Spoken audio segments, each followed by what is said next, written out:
Alors, ces enfants s'inscrivent dans le cadre de ces ISIS Family, qui constituent un vivier pour le recrutement, et c'est Daesh qui innove une fois encore dans le djihadisme aujourd'hui en essayant de recruter des enfants de plus en plus jeunes. Donc il y a à peu près 8000 enfants irakiens, enfants de djihadistes de Daesh, qui sont dans le camp d'Aol en Syrie, le plus grand camp de réfugiés et de déplacés. Et ces enfants, pour l'instant, ne peuvent pas rentrer en Irak.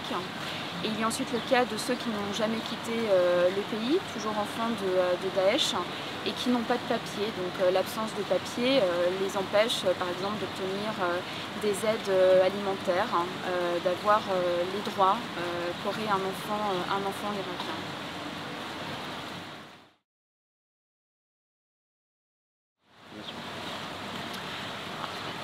La condition sine qua non pour ne pas attirer ces enfants vers Daesh, c'est de leur offrir une éducation, de leur offrir un cadre de vie, des logements, des moyens de subsistance, l'accès aux besoins essentiels des populations, pour éviter justement de les jeter dans les bras de Daesh. Donc il est évident qu'il y a une nécessité pour qu'il y ait cette inclusion sociale de ces enfants de Daesh, mais aussi d'une manière générale des familles de Daesh dans leur ensemble.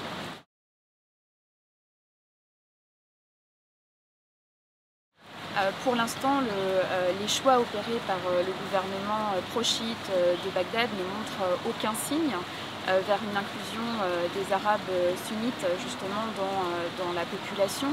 Il y a une absence de contrat social, donc il est indispensable, c'est la priorité justement de réintégrer ces enfants, ces familles en Irak.